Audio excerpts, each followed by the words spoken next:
আসসালামু আলাইকুম। ভিন্ন কিছু শুনতে ভিন্ন রকমই ভালো লাগে। আর আমি এনএস নাসির মৃধা, একজন পেশাদার ড্রাইভার। গল্প তো বলবো, গল্প শোনানোর মতন।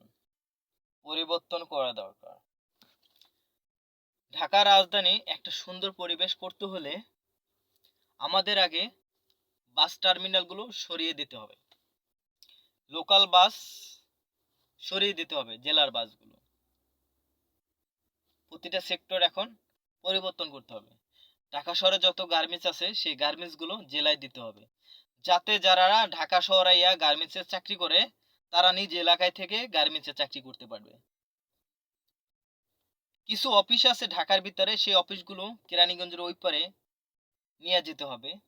কিছু অফিস আছে যেগুলো সাভারের এই আমিন বাজারে নিয়ে যেতে হবে। কিছু অফিস আছে যেগুলো ডেমরা স্টপ করার ওদিকে নিয়ে যেতে হবে।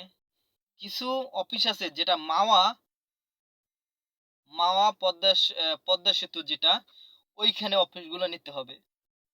আইসা যাইয়া তারা ডিউটি করতে হবে। রাস্তা ফাঁকা হতে কোনো সমস্যা নাই, অটোমেটিক ফাঁকা হয়ে যাবে। ঢাকা শহরে ফুটপাতে যে রাস্তাগুলো যেখানে মানুষ চলাচল করবে, সেই রাস্তা যে দোকানে চায়ের দোকান, পানের দোকান, সিগারেটের দোকান, তারপর আপনার ফলের দোকান, সবজি ভ্যান গাড়িতে সবজির দোকান, এগুলো সরাতে হবে। পরিবর্তন করতে হবে দেশকে। পরিবেশ সুন্দর করতে এলে অনেক কিছু করতে হইব। আর যে চাঁদা তুলে যাদের, চাঁদাটা বন্ধ করতে হইব আগে।